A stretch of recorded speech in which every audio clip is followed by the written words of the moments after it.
perhaps some details in terms of what he wants to do.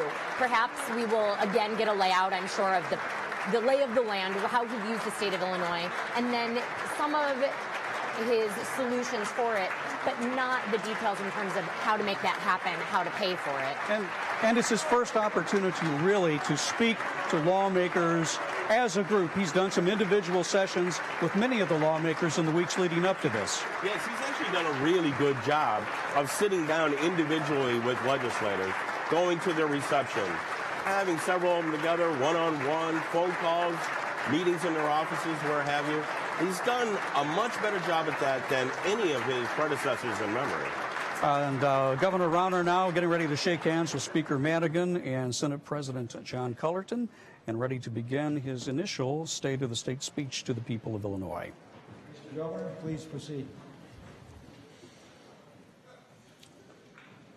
Good afternoon. President Cullerton, Speaker Madigan, Leader Radonio, Leader Durkin, Lieutenant Governor Sanguinetti, Attorney General Madigan, Secretary White, Comptroller Munger, Treasurer Freyricks, members of the General Assembly, thank you all for your service. To our distinguished guests and to members of the media, thank you for attending today. It's an honor to stand before you. Today marks a new beginning for Illinois and a new partnership between the General Assembly and the Governor.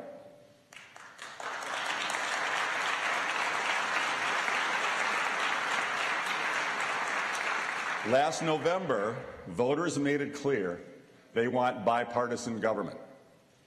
They want a government where people come together to solve problems and get things done.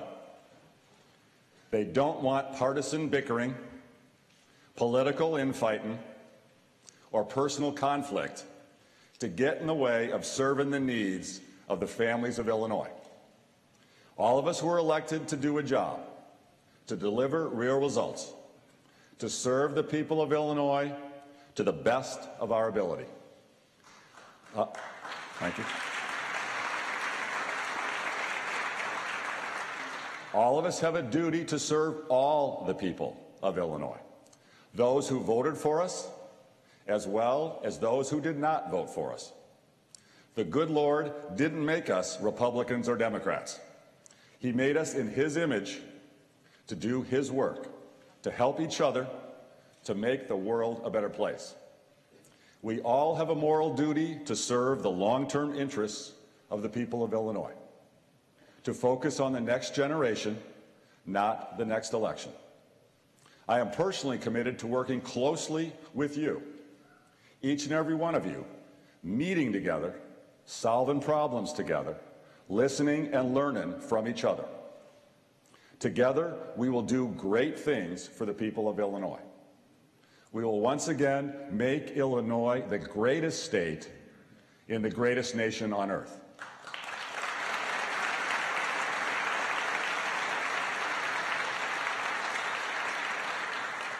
The task ahead of us is daunting. We have no time to waste. At the beginning of today's session, each of you should have received a copy of our policy agenda. It is bold, aggressive, and comprehensive. It is both very necessary and very doable. In our agenda, each of you will probably see some things you don't like. But each of you will certainly see many things that you like a lot. We should consider it as a whole, not as a list of individual initiatives. We must choose to see the big picture, an overall package that will lift up all of the people we've been chosen to represent. With that as our common goal, there is no doubt that we can, together, as partners, get big things done. Let us commit to doing the people's work. Over the past dozen years, 275,000 more people decided to leave Illinois than chose to come here. That's like the cities of Springfield, Decatur, and Champaign all completely disappearing. And over that same time period, the states around us have been kicking our tails. The worst performing of our neighboring states has had 6.5 times the job growth per 1,000 people as Illinois has had. Iowa's had more than 15 times the job growth that we've had. Last summer, I met the Grip family, Michael, Andrea, and their children of some of the luckier ones. Michael lives in Illinois, and he wants to stay here. But after getting laid off, he couldn't find a job near home. Now he must commute 1 hour and 20 minutes to his office in Williamsburg, Iowa. The Grip's loyalty and family roots have kept them in Illinois, but they wonder how much longer they can last and whether their children can find good careers here. And there are families like the Grips in every community in Illinois. It's time to give them hope. It's time to give them the opportunity to stay. Our top priority must be making Illinois competitive again, to grow more jobs here. To become more competitive, we must look to the structural impediments to our economic growth. Our workers' compensation, unemployment insurance, and liability costs all rank among the worst in America. Those costs add up to far more than just numbers on an accountant's balance sheet. They impact real people with real jobs and real families. Onesimo Gutierrez is in the gallery today. For 18 years, Onesimo has worked at the Sealy Mattress Factory in Batavia. Recently, he got a letter saying their plant is being moved to Indiana, and the plant in Illinois is expected to close this spring. It is heartbreaking that what is happening to Onesimo is happening to countless others throughout our state. 2.5 years ago, Modern Forge Company, a 100-year-old family-owned manufacturing business, began moving its operations to Indiana from Blue Island, Illinois. Modern Forge employs 230 people. In Illinois, it paid between $700,000 and $1.5 million a year in workers' comp premiums. In Indiana, the same premium is $250,000. Modern Forge is competing with manufacturers across the country that don't have Illinois' costs. Modern Forge needed to move to stay competitive. Since then, they've hired 100 new Indiana workers. And today, almost half of its workforce lives in Indiana.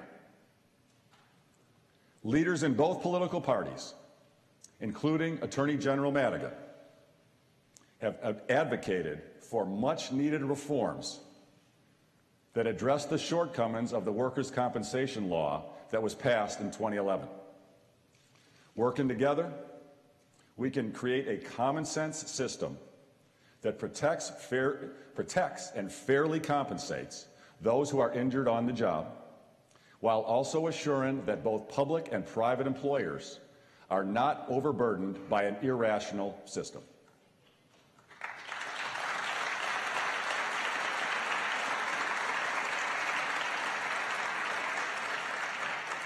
Too many people in our communities must overcome not only hurdles that state government has put in place, but also decades of hidden barriers that have caused their communities to suffer. Approximately 80% of individuals in Illinois apprenticeship programs are white, even though Caucasians make up fewer than 63% of our population. Whatever the reason for this disparity, it has gone on for too long.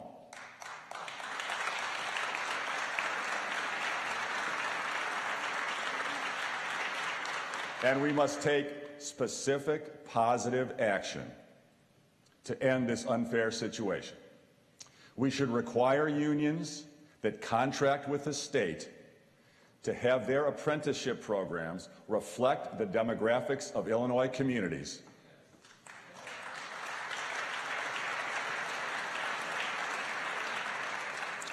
and to have their membership on public construction projects reflect the diversity in the surrounding area.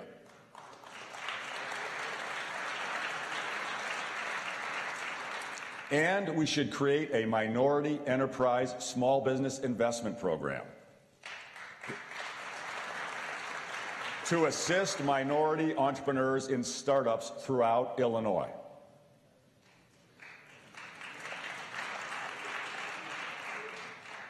We must also help those workers who are barely getting by raising the minimum wage.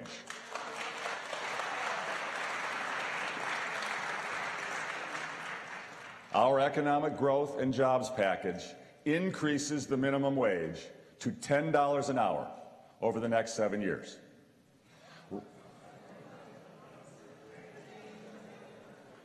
Raising the minimum wage in conjunction with improving the overall jobs climate will make Illinois more competitive and create a booming economy while increasing incomes for hardworking Illinoisans.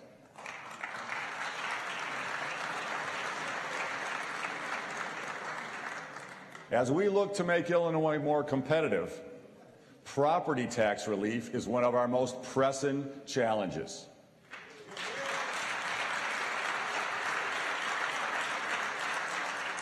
Our property tax burden is one of the biggest impediments to growth, and it hurts both businesses and middle-class families.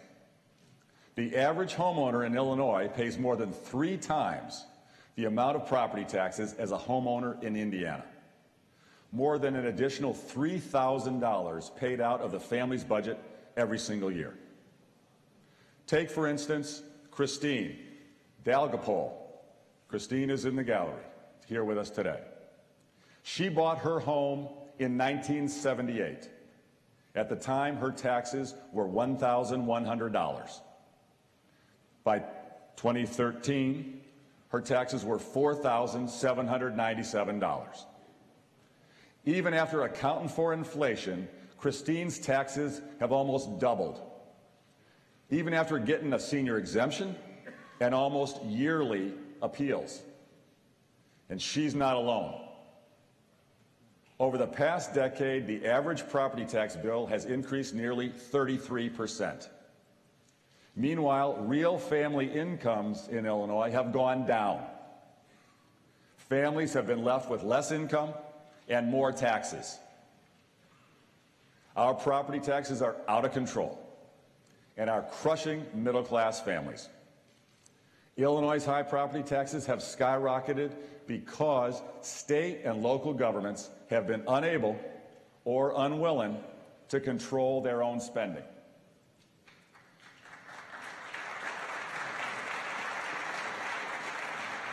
We must empower taxpayers to take control of their property tax bills by giving them greater ability to control local government spending.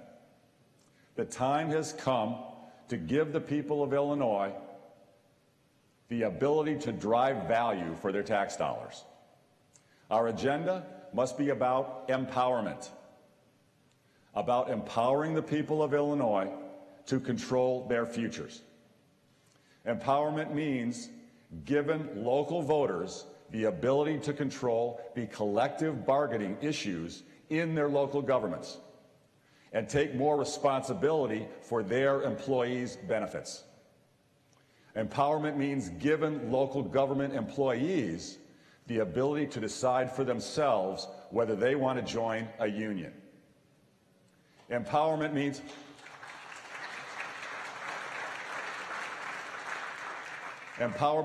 giving governments the ability to lower costs by reforming project labor agreements and prevailing wage requirements that block true competitive bidding.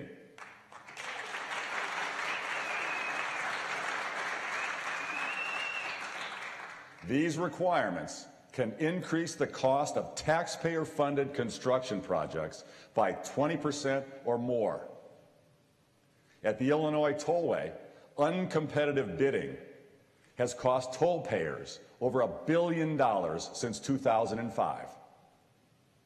At the Department of Transportation, uncompetitive bidding costs taxpayers more than $100 million per year.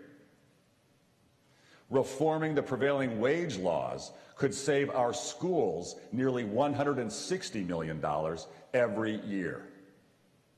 We must restructure the bidding for construction projects at every level of government, because reforms will save taxpayers billions. And we can reinvest those billions in even more capital projects to help our schools and our communities. Empowerment means giving taxpayers the ability to consolidate local governments to control costs. Illinois has the most governments in the country, nearly 7,000 local units. And the taxpayers of Illinois can no longer afford all of them. DuPage County Executive Dan Cronin is with us today in the gallery.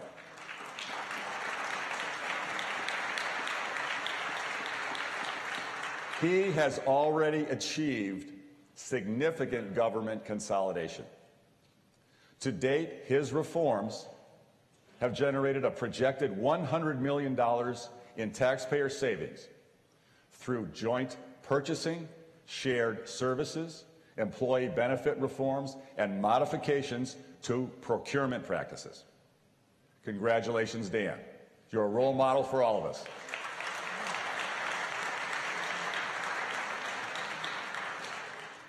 Empowerment means freeing local governments from unfunded mandates imposed by the state.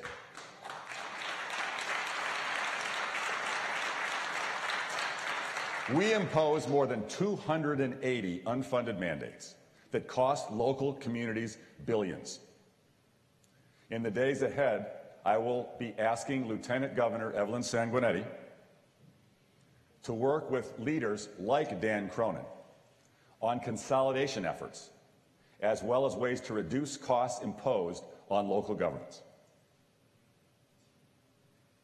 We must also empower voters to decide for themselves whether they want their communities to become employee empowerment zones.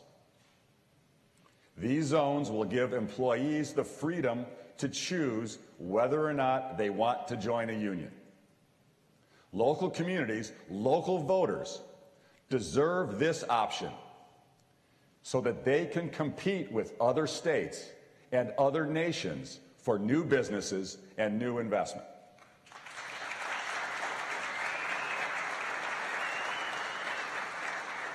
Employee empowerment zones will increase jobs for residents, increase economic activity for local businesses, and generate more tax dollars for local governments.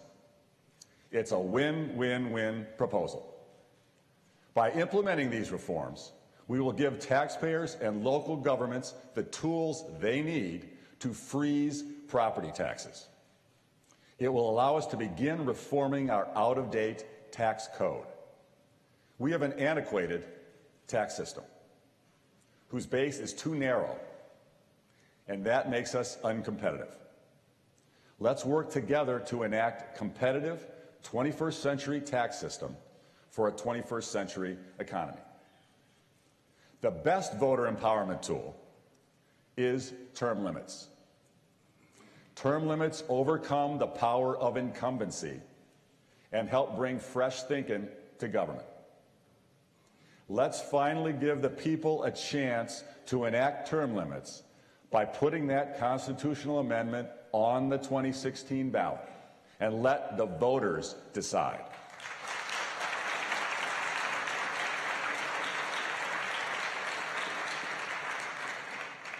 At the start of this session, you received a summary of certain past conflicts of interest in Illinois state government.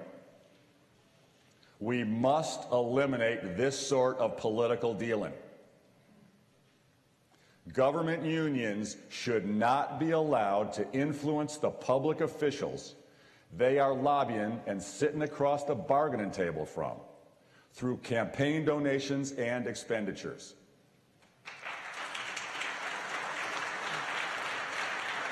That has been federal law since 1947.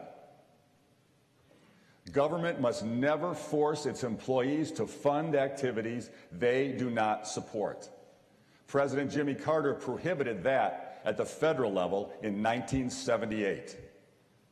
While we currently ban contributions from many businesses with state contracts, some of the largest recipients of taxpayer money, like hospitals that receive millions from Medicaid, are still able to funnel huge campaign donations to elected officials.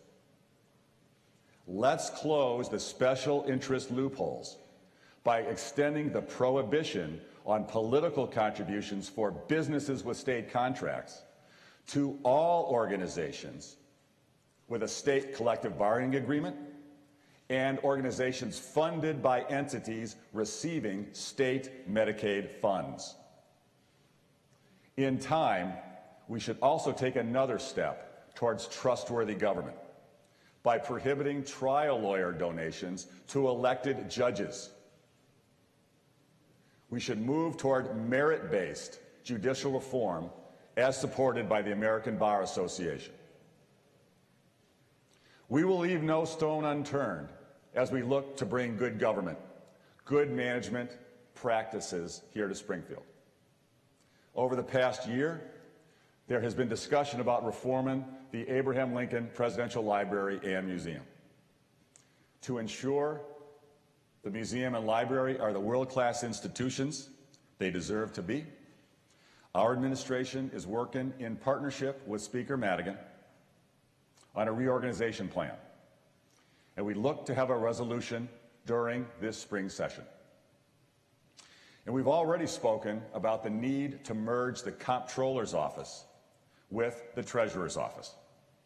Doing so would save taxpayers $12 million per year and would be a fitting tribute to Judy Bar Topinka's legacy. Let's make Judy's amendment a reality.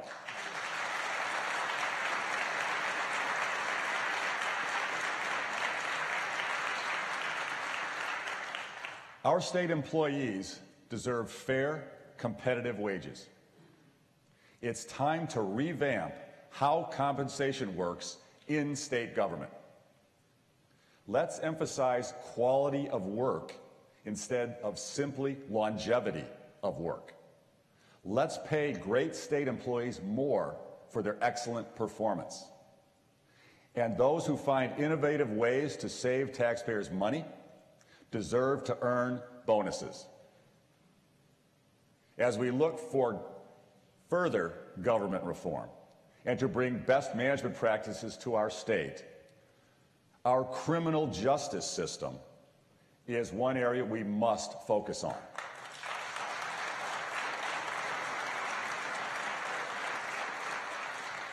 We have to both prevent crime from occurring and reform the parole system and the reentry process so that the same people are not returning to prison over and over.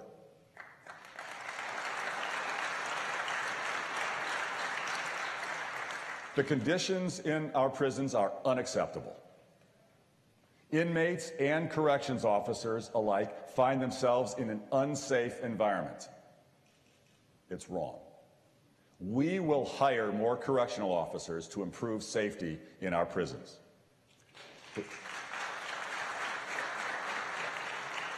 We will also continue to invest in adult redeploy.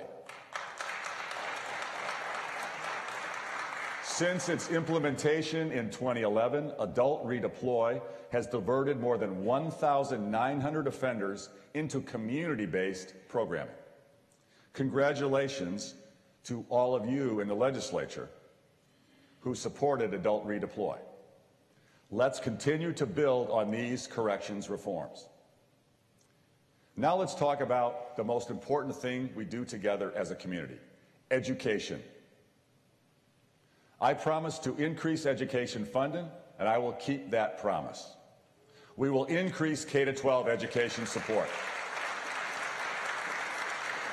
This increased support will particularly help our most disadvantaged school districts. And our budget will increase funding for early childhood education so that more at-risk children can enter kindergarten ready to succeed.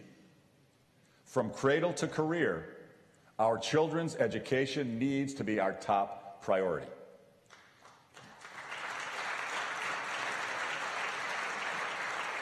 That means we must also invest in technical and vocational training.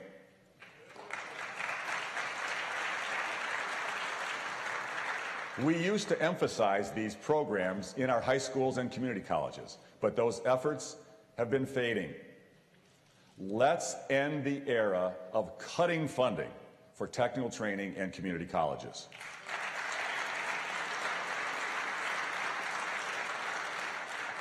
Every child deserves access to excellent schools. But that's not what every child's getting in Illinois. Too many students are trapped in failing schools or schools that are not a good fit for them. We can give them better. We must give them better. Lucy Reese is with us today in the gallery. Wave, Lucy. There she is. She lives in the Roseland neighborhood in Chicago and sends her children to public charter schools. She made that decision because they offer longer school days, enhanced learning opportunities, and variety for her kids. Her youngest daughter has struggled in English and language arts. She currently attends Ralph Ellison Chicago Charter School, which makes sure she gets more attention in these subjects. On the other hand, her son is a junior at Gary Comer College Prep. That high school offers much more rigorous and disciplined curriculum, perfect for his accelerated learning style. It's time we give every child and parent in Illinois the same choices Lucy has been able to make for her children.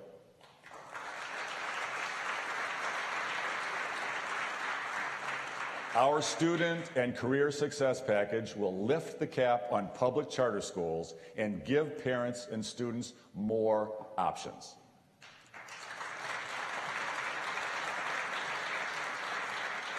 Next to being a parent, teaching is the most important job in the world. We must support our many good teachers.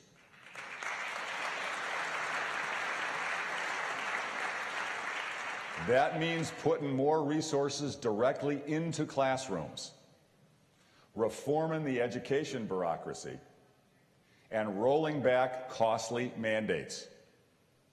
Our education bureaucracy stands between state resources and the classroom. We must find ways to reduce it. Our students and teachers today are overwhelmed by too many tests. We must ensure that the amount of time we test our students doesn't get in the way of high-quality instruction.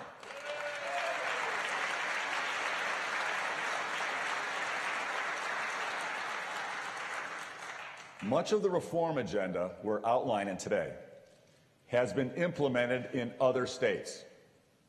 The reforms are working so well in those states that they are causing us to become even less competitive. We must avoid slipping further behind other states in the quality of our children's education, the capacity of our economy to grow, and our ability to care for our state's most vulnerable. It's now or never for Illinois. It's time to act. All of us in this chamber were elected to deliver results, make choices, and cast votes that are in the best interest of the people of Illinois. Choices about what's best for the next generation, not the next election. The time is now for all of us, Republicans and Democrats, to do big things, the right things, for the people of our great state. Now is the time for bold and decisive action. It is make or break time for the land of Lincoln. We can reclaim our proud history as a strong and vibrant state and fulfill our destiny as a beacon of the Midwest. Illinois has a history of accomplishing big things. Yesterday, we marked the 150th anniversary of the 13th Amendment to the Constitution, which ended slavery. Illinois was the first state in the nation to ratify that amendment, put forward by our greatest statesman, Abraham Lincoln. When we believe in something, when we work together, we can change the course of history. The year 2018 will mark Illinois' 200th birthday. In the countdown to our bicentennial, let's come together, governor and legislators, to make the tough decisions that everyone from Chicago to Cairo, Rockford to Carbondale knows we must make. This is our last best chance to get our house in order, to restore good government.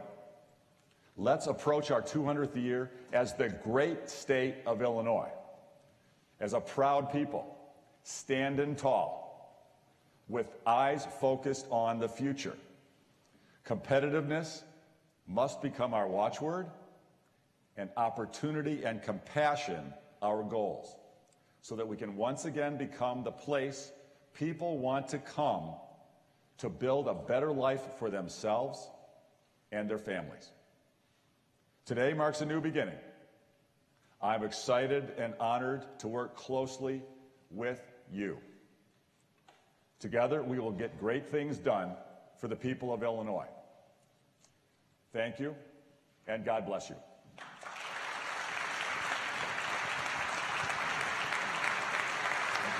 Thank you. God bless you. Thank you. Thank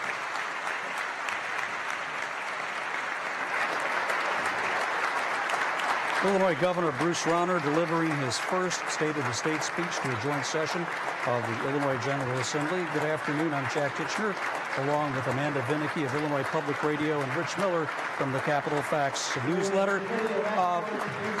It is, I think it's fair to say that this was basically fleshing out a lot of those familiar themes that he's touched upon over the years. A couple of surprises along the way, like raising the minimum wage over a 7-year period to $10 an hour.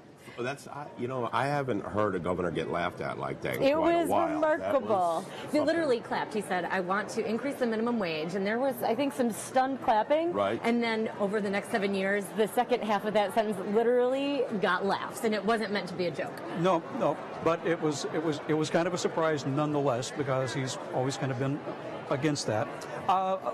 In terms of the attack on the labor unions, all of that was there. He talked a lot about the outgrowth of jobs because of the situation the state has found itself in. He wants workers' compensation reform. He wants unemployment insurance reform.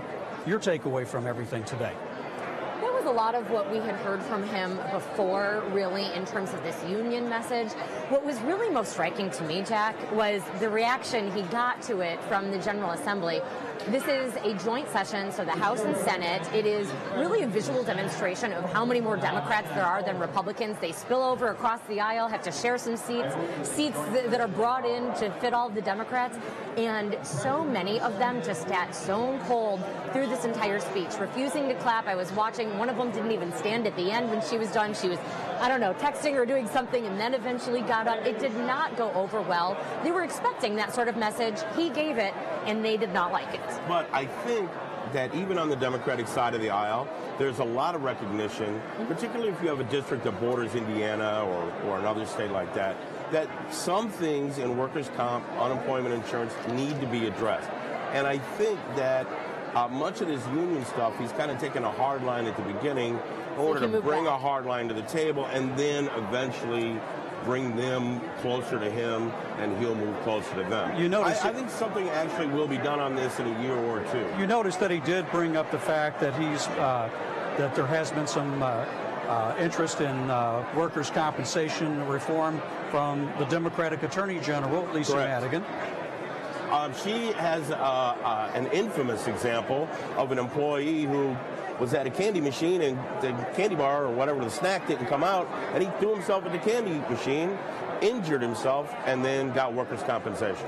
What about these? Which is, what the heck, right? What about these local empowerment zones where you'd be able, a community could opt out of prevailing wage agreements, required union memberships and the like?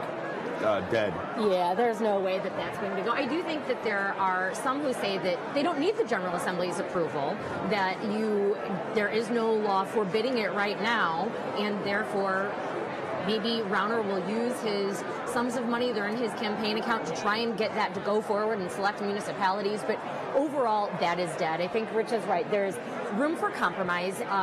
But that said, he had made all of these efforts toward meeting the individual legislators, trying to develop relationships. And you could see, and again, literally hear by the lack of clapping, how that has gone over at this point. Perhaps he's stepping overboard almost early in hopes of finding a compromise later. He did get some applause from the Democratic side of the aisle when he talked about more money for education, K through 12 education. Of course, his wife has been very active in early childhood education issues for many years in the state. Yeah, it's becoming apparent that Mrs. Rauner is having an impact on this administration. And he actually admitted it last year that during the campaign that she would influence him on things, and she's weighed in with him. We know that. He's always said that education is a top priority for him. He has served on charter school boards. He did not say anything about charter schools or really the changes that he wants in education beyond giving more money. Who would be opposed to that? The question, of course, is how is he going to pay for it? And he says the answer seems to be so far in these broad reforms and a total retooling of the tax code. But we didn't get any more detail beyond that. You have to remember, just a year ago in this chamber, overwhelming support for a ban on new charter schools. So we're going to have to wrap you up right there. Thanks very much to Amanda Vinicky and Rich Miller. This is live coverage of Governor Bruce Rauner's State of the State speech on Illinois Public Television and Radio. Speaker Madigan is right behind you. I am personally committed to working closely with you, each and every one of you, meeting together, solving problems together, listening and learning from each other. Together, we will do great things for the people of Illinois. We will once again make Illinois the greatest state in the greatest nation on earth.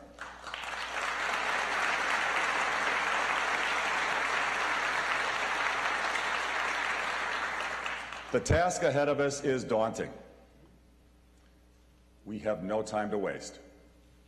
At the beginning of today's session, each of you should have received a copy of our policy agenda.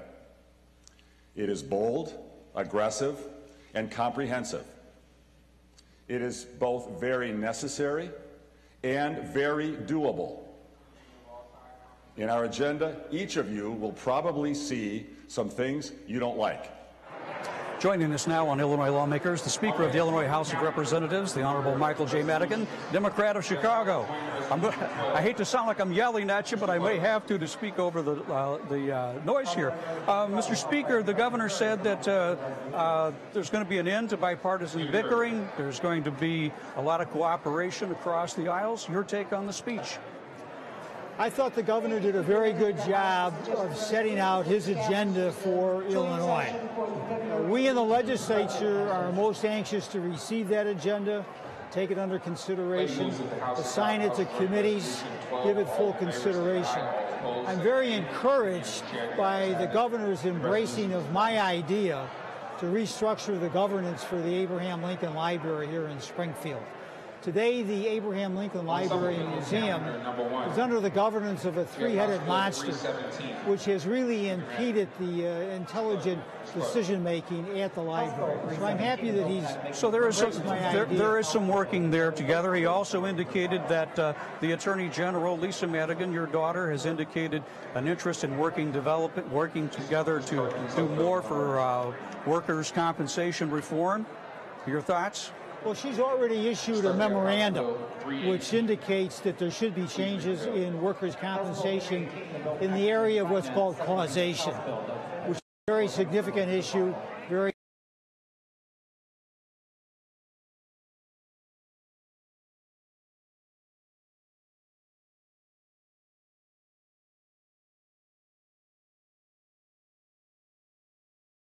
Labor unions are opposed to her position. A lot of a lot of industry and business leaders tell me privately it hasn't been so much the tax rates in Illinois that it's